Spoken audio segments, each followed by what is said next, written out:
C'est une discipline fascinante. La génétique nous éclaire sur l'histoire de l'humanité avec un grand H, histoire des migrations, évolution démographique aussi et adaptativité de notre espèce, mais aussi sur les différences actuelles face aux maladies. On va en parler avec l'un des plus éminents spécialistes de la question. Bonsoir Luis Quintana Murci, merci d'être avec nous. Bonsoir. Vous êtes généticien à l'Institut Pasteur et au CNRS en France, professeur aussi au Collège de France où vous êtes titulaire de la chaire, très précisément, de génomique humaine et évolution. Alors, très simplement au départ, tout le monde n'a pas les notions scientifiques pour connaître la génétique et encore moins la génomique humaine. En quoi consiste votre travail ? Ça consiste à décortiquer notre variabilité génétique pour simplement connaître qui nous sommes et notre relation à l'environnement, y compris les maladies. Alors, c'est intéressant parce que vous dites qui nous sommes et il y a de plus en plus de Français qui cherchent à savoir d'où ils viennent, leurs origines ethniques. Est-ce qu'ils viennent du continent ibérique? Est-ce qu'ils viennent d'Afrique? Est-ce qu'ils viennent des pays nordiques? Je propose de regarder ce reportage de notre partenaire France Télévisions. Ce passionné de généalogie ne compte plus les week-ends à décrypter des documents anciens, à explorer les cimetières, à la recherche de lointains parents.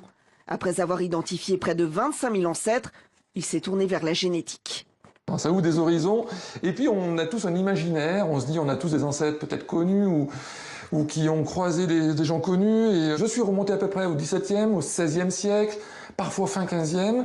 Il n'y a plus de documentation, donc on rêve de ceux qui sont encore au-dessus. Et on se dit, mais qui était là en 1300, qui était là en 1200?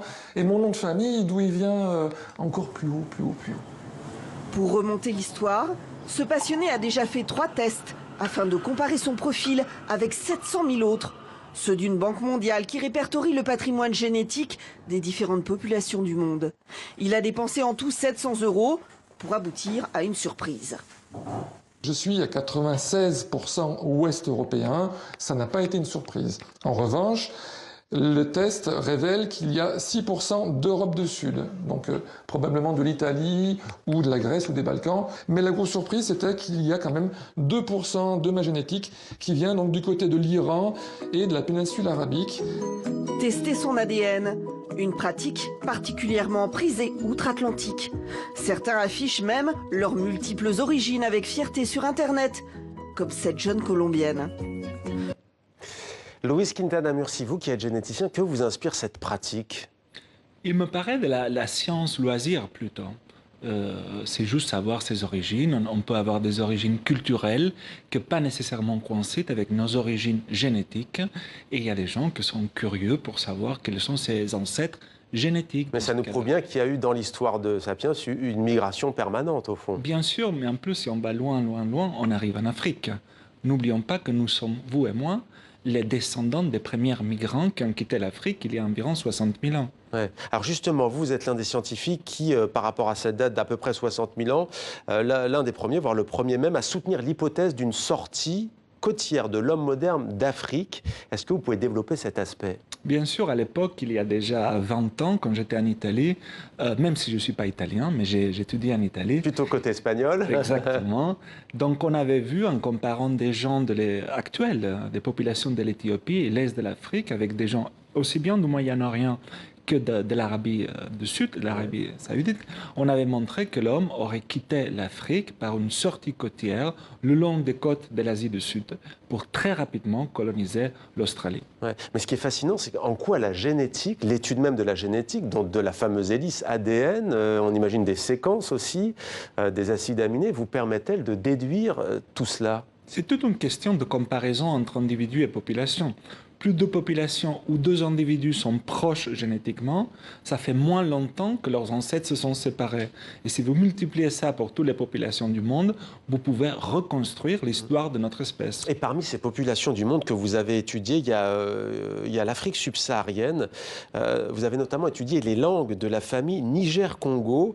Qu'est-ce que ça vous a permis d'observer, d'étudier le génome de 1900 individus issus de 53 populations de cette région du monde? Ça nous a permis de se confronter à un des plus grands mouvements de population de l'histoire de l'homme, que sont les expansions bantoues en Afrique, qui ont commencé il y a environ 4000 ans, et ça a envahi quelque part d'un point de vue linguistique toute l'Afrique subsaharienne en amenant l'agriculture, les langues bantoues et en remplaçant la plupart des chasseurs-cueilleurs de l'époque, parce qu'aujourd'hui il reste juste quelques poches en Afrique centrale, de l'Est et du Sud, de populations qui sont toujours des chasseurs-cueilleurs. Quels pays sont représentés par cette famille Niger-Congo? On est sur l'Afrique de l'Ouest, mais ça descend sur l'Afrique australe aussi? Exactement, c'est les langues bantoues dans sa grande complétitude, si je peux dire, que c'est en gros tout ce que c'est au-dessus du Sahara. Ouais. Quand je disais fascinant, on vient d'en avoir un exemple, il y en a un autre. On s'est toujours posé une question, par exemple, d'où vient la langue basque?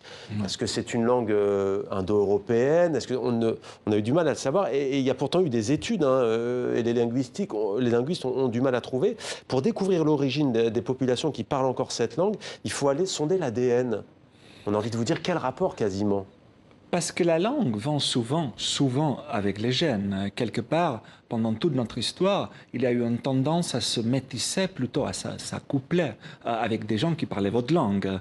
Donc du coup, en étudiant des populations comme les Basques, qui pas seulement ne parlent pas une langue indo-européenne, mais ils parlent un isolat linguistique, on peut comprendre un peu les origines génétiques de ces populations. Alors, s'agissant des Basques? S'agissant des Basques, le résultat, qui pour certains était un peu décevant, c'est qu'ils ressemblent beaucoup à ses voisins non bascophones.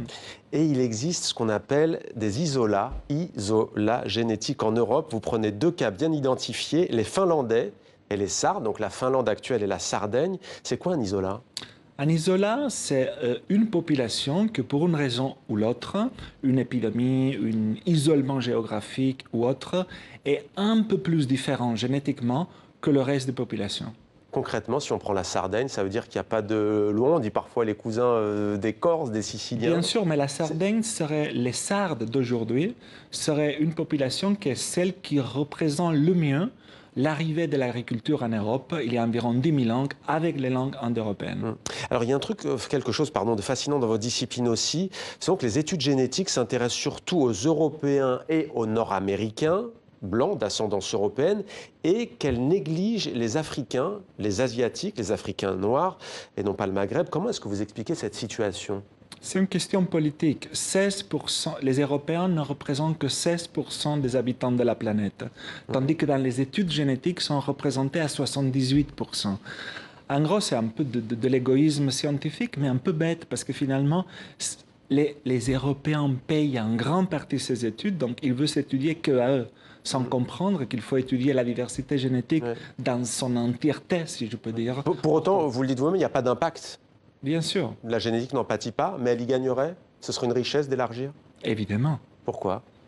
Parce que l'espèce humaine, ce n'est pas que les Européens. Et dans vos gènes et les miennes, pour y avoir bien des surprises, que vous êtes au moins pas des Européens si ça existe pur. Ouais. Alors ce qui nous intéresse aussi, nous qui sommes francophones, c'est qu'il y a une prise de conscience de plus en plus grande vis-à-vis de ce sujet. Chez les chercheurs anglophones, ils parlent même de neglected populations. Je ne sais pas si mon accent est bon, les populations négligées. Pourquoi cette différence entre le monde scientifique anglophone et francophone ? Parce que je dois dire que le monde scientifique anglophone n'a pas peur, ou en tout cas a moins peur, de parler de différence et diversité.